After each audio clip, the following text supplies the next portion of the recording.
Bitcoin's the answer to what we're dealing with, and by extension, smart contracts on Bitcoin. This is my thing. The only reason I've ever experimented with Ethereum in the first place is because I realized, oh, this is the core crypto aside from value. When you combine them both, we really are best of both worlds, and now it's just a matter of education, not just the why and why you need it, but the how. What is what is what are these secret keys? How do I do this? That's really where we have to meet people, and and that's kind of where my focus is, and where I'd like to be, you know.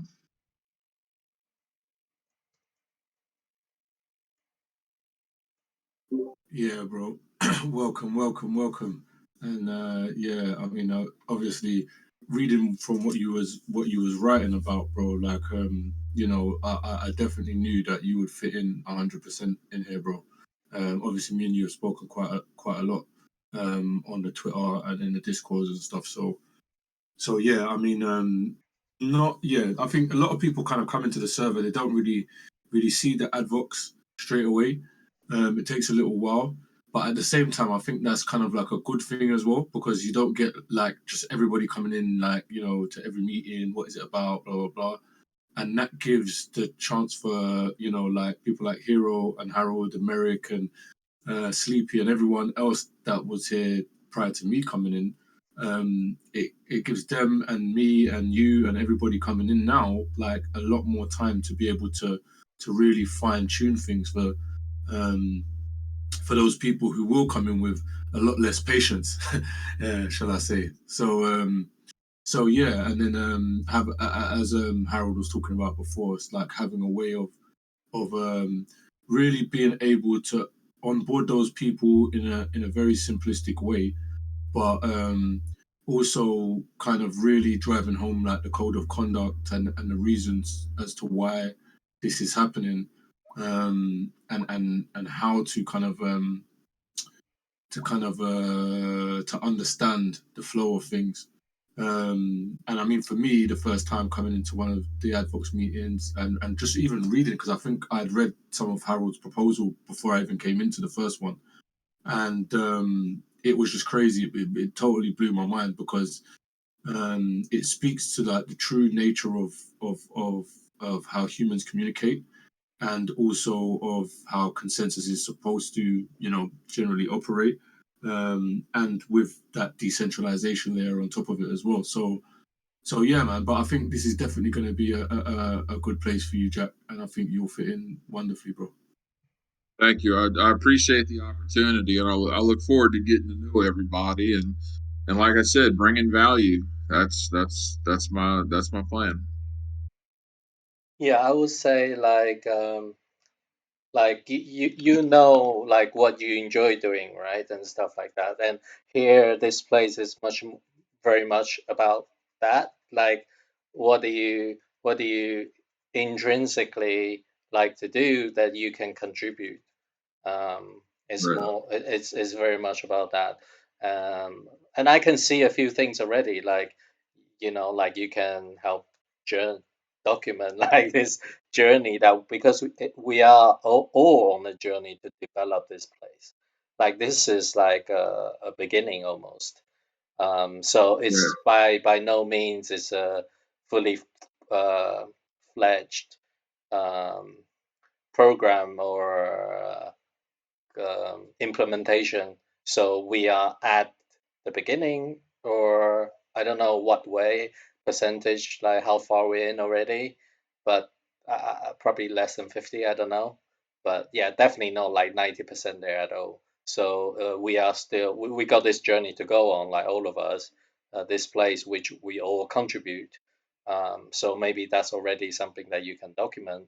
But also, I think Harold, like I can see maybe um, Jack can perhaps in the future be contributing to some of the educational stuff, like the kernel stuff you were talking about. But yeah, just some written form of stuff. Um, Yeah. You see, I mean, Me personally, and this is obviously just a personal thing. If I have my druthers, I am going to read before I watch a YouTube video about it. YouTube has destroyed my attention. If it's longer than 2 minutes, I don't want anything to do with it. Whereas, if I have something to read, I know there's other people like that. So there's definitely avenues for the written word in the work that we have to do, from here, for sure. Yeah, I agree with you, Hero. Just hearing you talk, Jack, if there's a lot of passion in this realm of journalism and getting down historical moments, points of innovation, I think that has a lot of overlap in, a lot of our conversation as of late. A lot of the excitement, that you hear my voice usually is around that particular thing. So, yeah, it'll be much appreciated if we can, find means of collaboration and, some of your learnings in these sessions and learnings in the space, of advocates and some of the things we're trying to achieve. But it's, yeah, just like Hero said, right? The fact that we can, it's tangible, right? How much passion you have around some of this stuff already. That's pretty much, the type of inventory that we take as we get to know each other to really, whether we have technical backgrounds or not, I don't, right? Squeeze the most hidden capital out of our own circumstances, knowledge bases, right? Even if it comes out of from angles we don't expect, right? The passion that's wrapped in that angle is going to be a big part of the regenerative, sustainable innovation that comes out of the community, makes up what we call the community commons, right? Beyond just monetary compensation, which is there, but really pushed to the background, and these incentives of horizontality, of upskilling, of mutual aid and support of folks like yourself and others that come in distributed power to ensure that there aren't any gaps, right, that miss folks like yourself as you come in, right, as you contribute and don't necessarily feel the reciprocity, right? This is a huge problem with centralized systems, but not just centralized systems, because it's not necessarily the centralization or the decentralization that is as important as the distributed power, that if it's accompanied in any of those architectures is the big change in what we're familiar with in terms of what is usually exploitation, extraction, or isolation, right? And so rather than hyper-individualism or even hyper-collectivism, to have this in between in terms of the autonomy of the individual and mutual aid that comes from the collective is really what we're trying to achieve, right, in the atmosphere and in the long-term sustainability of the community, right, which is largely inspired by these indigenous modes of bottom-up horizontal systems design, that we've been taking seriously for some time now. So it's a pleasure to have you here and to hear the excitement in your voice. Yeah. Oh yeah, and what you're speaking to, you're talking about Bitcoin. That is how Bitcoin changes the world. That is how it makes it more fair by empowering the individual, but not solely the individual. You're empowering the dispossessed anyway. So that it rings true. It was really Yeah. cool. Yeah, no, thank you kindly. Yeah, I mean, we've learned a lot, particularly from this indigenous historical perspective as well, right? This particular Five Nations Longhouse Confederacy, which historically has impacted our modern systems and structures in a lot of ways, right? But not necessarily in the most direct ways, right? Whether even when they are in the most direct ways, there's usually a communication barrier or a structural barrier that has blocked a lot of the transformative potential. But it's also given, some of the first examples of egalitarian structures, the first examples of federalism, some of the, first examples of distributed power and decentralized systems designs, right? Some of the first programmable currencies, right? The first, right? And I think a lot of times these histories and the important precedents that they've set in terms of transformative potential, paradigm shifting capacities, right? Is not what we're most familiar with, right? We're most familiar with the most, ubiquitous forms of governance, which, go figure, are inspired but are just diluted forms of what were some of these indigenous concepts of federalism or federation, right? Confederation, right? That some of our modern structures of democracy were inspired by, right? So this is a really full circle and historical place that we've come to with this particular direct indigenous dialogue that we have with the Ginyaga-Haga, right? It's even hard to research these people, right? When you look up their names, you likely find Iroquois, right, which inspired a lot of Marx without understanding Marx and Engels, right, not understanding a lot of these regenerative commons nuances, right, which justifies the top-down centralization of power, resources that never quite trickle all the way down, right. Same thing with the so-called founding fathers of democratic structures and capitalist structures in terms of them sitting on these Tura Wampum councils, right, exposed to these same concepts that we were exposed to, but then very intentionally diluting the structures, right, away from some of these deep understandings of consensus towards majority vote, right, some of these deep understandings of regeneration and the voices of women, ecosystems, towards chattel slavery and exploitive bureaucracy, right? So this is a lot of what we've started to trace back, right, in terms of the functional mechanisms of decentralized, autonomous organizations, right, which are ultimately what these confederations of native nations were, right? The first iterations of this that before those founding fathers saw this, right, were only exposed to things like the Magna Carta, right? So, things like the Declaration that we see, or things like even what we see in the preamble, right, of the Declaration, we the people, likely inspired by this Zate Jungwate of the Ginyaga-Haga, right, which was really a reference to even ecosystems in terms of the being equal in height, right? We're all the same height is really the indigenous linguistics, which extend personhood to ecosystems, solar systems, even, right? In terms of understanding regeneration, right? Yeah, whether it's Iroquois or Haudenosaunee or Six Nations instead of Five Nations or Mohawk, right? These are all actually misnomers for the real people, giving you an insight to what we still miss to this day, right? Interacting with native, dialogues. We often come into contact with band councils or tribal councils, which are a far cry from the matrilineal traditional modes of organization, management, sustainability. And this has a very interesting historical reason as well, right? Really connected to some of the realities of old money, right, and old monarchies and contracts between them for whole hemispheres and the extraction therein. And this is where you can see the first mention of band councils in terms of percentages and extraction of the hemisphere. So the council that we have contact with is the only council that still has nation-to-nation status.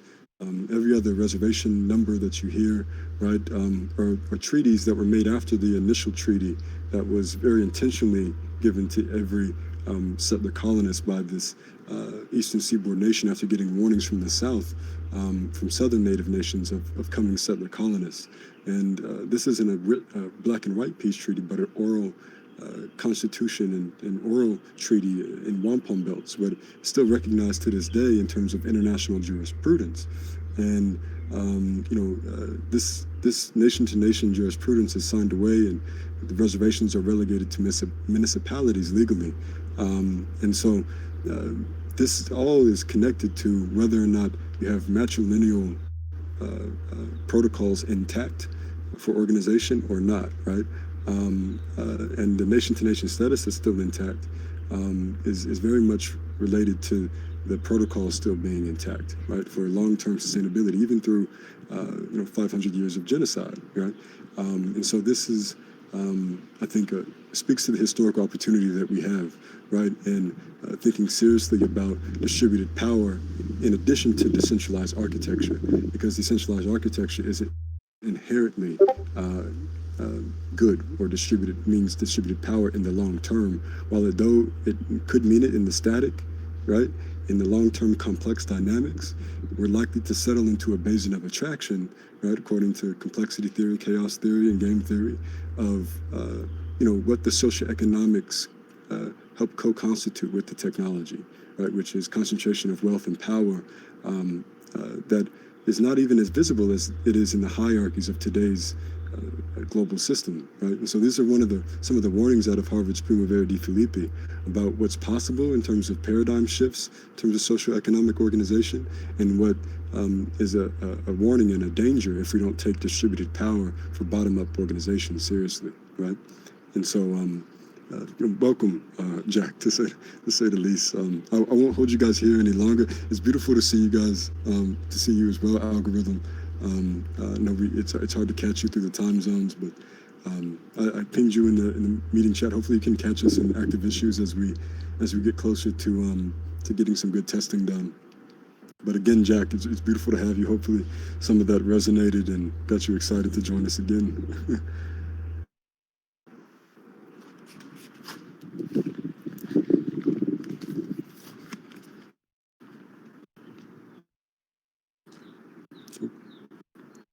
Might leave and come back. I'm not hearing anybody. Let's see.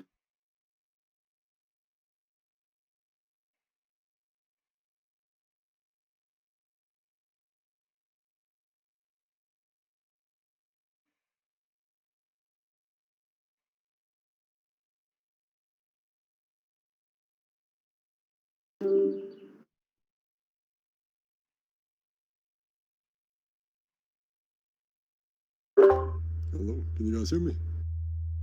Yeah. I can hear. Yep. Okay, cool. Sorry if I'm talking over somebody. I couldn't hear anybody speaking.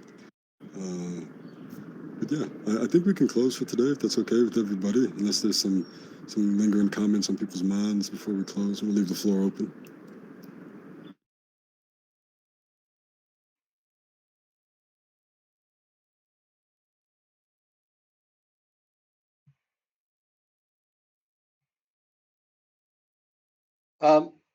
I don't have just question about we Julia has written down the three issues. Are we just gonna do it in sequence? How do you say that word? Asynchronously work on those, or are we meeting up again this week? I think you mentioned something earlier. Otherwise, it will be like next week till we meet. Yeah. I think we can go with the flow if we can work asynchronously and when possible. If folks get the urge to want to meet with each other and get things done faster, see a spot opening up in their schedule, just ping each other and see if we can get down together. Okay. And yeah. Cool. Thank you kindly, Julia, for writing down the issues. And is there other things you were alluding to, like data stuff or any other stuff going on?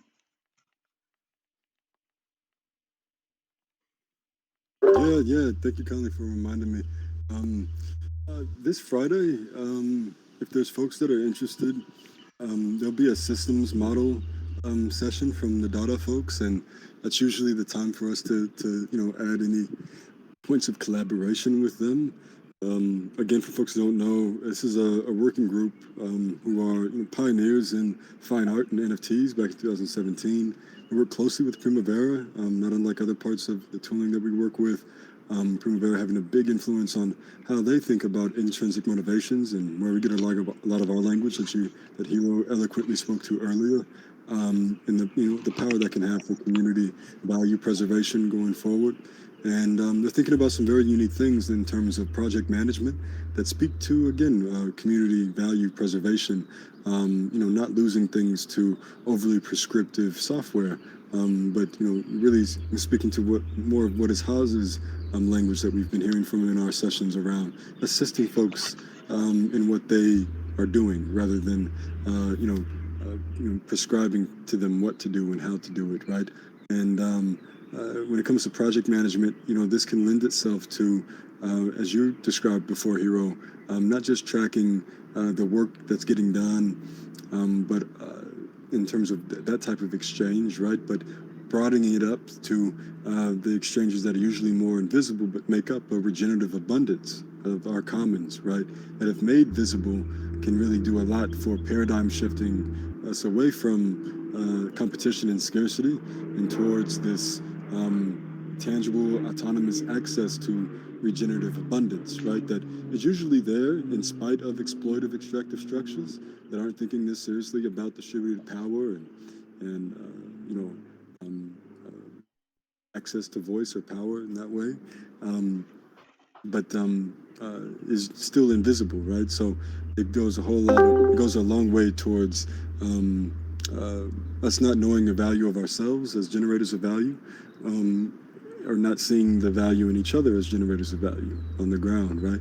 And so a lot of what is going into the Dada Working Group's efforts around project management will be in visualizations on our own terms of what's happening in our community, and bringing that into the project management sphere in a very tactical way, so folks can literally draw their own exchanges and have this be a part of the user experience in our community and DAO-like structures, right? So hopefully that's a good debriefing for folks, get you excited.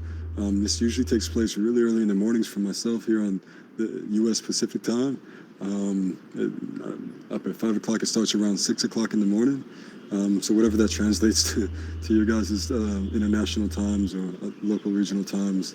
If you guys are interested in this, just let me know. I know, Hero, you may already be interested, so I'll be sure to get a link to you on that day, and make sure that or even before that day. I think the links may change though as they pop up. They're using Google Meet, so I'll suss all that out. But hopefully you guys are debriefed enough to know if you're interested or not. Their sessions are very much like ours, right? Where there's sense making. Every voice is welcome to contribute as they see fit, right? It's not really about who can say the smarter thing. It's more about whether or not you're genuinely aligned and can contribute within that alignment, or even contribute outside of that alignment, right? A lot of this Tua Wampum dialogue being defined by the capacity for two opposing viewpoints to come together, right? This is authentic diplomacy, right, between non-interfering nations, right? And so it even goes to the individual scale. And it's a lot of what they're doing in Dada, and it would be real nice, real easy for any of us to flow into their flow if you guys are interested, and if you're up early enough or have the time anytime. So yeah, thank you for the reminder, Hero. I'll be sure to get that to you and others. If you're interested, just ping me now or whenever you see you have the time. But yeah, thank you kindly, Hero. And everybody for lending your ear, your time, as always. Very precious sessions ever since we started them, so I can never give the gratitude. But yeah, I could do a quick closing if you guys would like. Or I see Kaylee as well. You're here. Welcome. I don't know how long you've been here, but I was sure to get that message to Haas earlier around some of the exciting panels that you have up. But I'm not sure how much I'd have to contribute to Hyperchain's discussions, how technical I can get, but I'm fairly aware of it. But I know Haas has spoken about this in context of what we're doing in Advocates a little bit. I don't know how deep he's gone into it himself, thinking about it, but maybe he has some potential use cases he can speak to.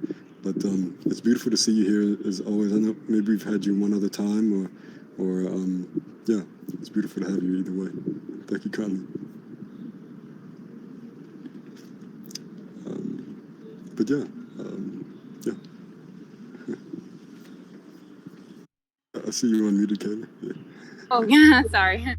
Yeah, no No. worries. I regardless of how much I think you, Harold and Haas would be amazing on the panel, and Mark from Megapunk's also going to be on there. So I think between you all and the Hero team, is going to be quite an interesting conversation. So we will send the resources in the chat. So once once I get like a confirmation or like a yes or no from us, I'll just drop you both in the chat and we can all move there. But I look forward to having you all there. I think it's going to be an awesome conversation, and it will be really cool to hear from all of you. Yes. Yeah, I'm excited too. And yeah, I'll pass the word to Haas, and I'll see how he's thinking about it. If he has a particular context in mind that we can get down on, and yeah, it sounds exciting. Thank you kindly for passing the word and coming in here with us. You're welcome as always. So yeah, we're at the tail end of it. I'll leave the floor open for folks if there's anything I'm missing. Thank you kindly for reminding me of some of that stuff, Hero. I'll be sure to ping you guys as it comes up.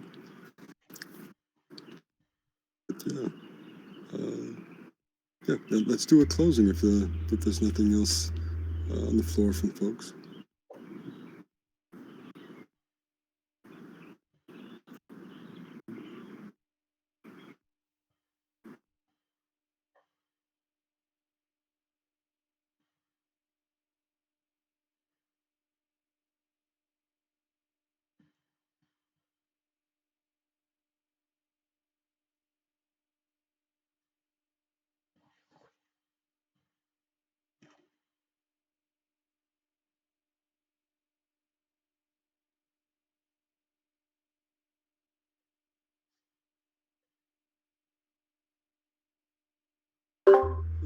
Sorry about that, y'all. I guess I'm having Discord things.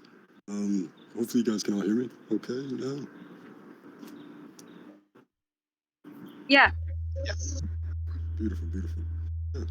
So yeah, I was mentioning maybe we can close it out. We had a good opening. And a good session, good productive session. We have the issues written out for us to follow up on. For folks who hadn't seen that already, thank you kindly, Juliet, again for being that quick. I know Juliet's left us now, but yeah, I'm always grateful for those real-time keys. And I'll do a closing. We usually have these openings where we give these thanks, inspired by some of the indigenous modes that are guiding us through some of this bottom-up system design. Although it's deeply inspired by Primavera's Harvard research, she briefly pointed us in the indigenous direction we were already going down all those years ago, and through some of this indigenous dialogue, we've gotten to some of the more deeper nuances of autonomy in dialogue structures, deeper nuances of consensus, commons, all within this indigenous context. And so we open with these giving thanks that we learned from those indigenous councils, and we close with these giving thanks, right? These original thanksgivings, if you will, right? And so you start by these giving thanks to matrilineal heritage, right, or this understanding of regeneration when it comes to sustainability for long term. Through complex dynamics, right, which is extremely relevant in Web3 spaces, blockchain spaces, as we learned from Primavera's research, right? And so they give thanks to Jagunsaze, or this great spiral of creation, design, right? And give thanks for this great design of regeneration, understanding that this sequencing is important before the building of community, of organizations, of technologies in those communities, and the sustainability therein, right? From there, we give thanks to Yonki Sota Garakwa, which is, in the indigenous context, Grandmother Moon, right? Understanding the regenerative aspects of her role in the bigger cycles, right? Understanding that this is what gets the earth turning. Didn't understand this before coming into the indigenous dialogue, the regeneration of atmosphere through the moon cycles, something else I wasn't aware of before the indigenous dialogue. The movement of the moon and the shape of the double helix, right? Something I wasn't aware of before the indigenous dialogue, and this intricate connection to us here on Earth, right? Not just through the regeneration of atmosphere and this giving thanks that we give to the Earth for her regenerative body that she extends to us in all the shapes and forms. But this beating heart function of the moon, right, in terms of the atmosphere, in these things.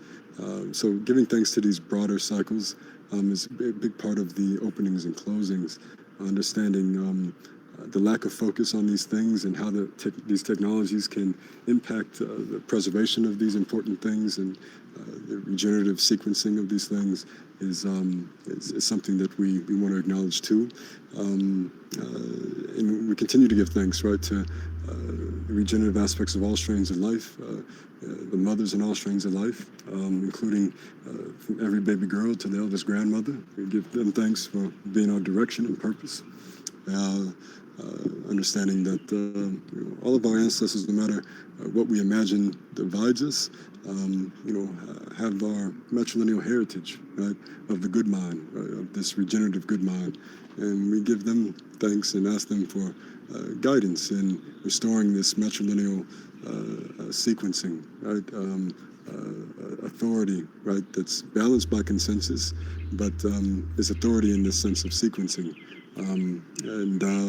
From there we go on and thanks the medicines and all the shapes and forms they come in, including ourselves, showing up to sessions like this, but including the waters, the understanding the learnings of the commons that we get from the corn, the beans, and the squash, the regenerative aspects of them, and how that has informed some of our bottom-up understandings of distributed power, governance, system design in these sessions. So, yeah, now we'll go. Thank you kindly, everybody.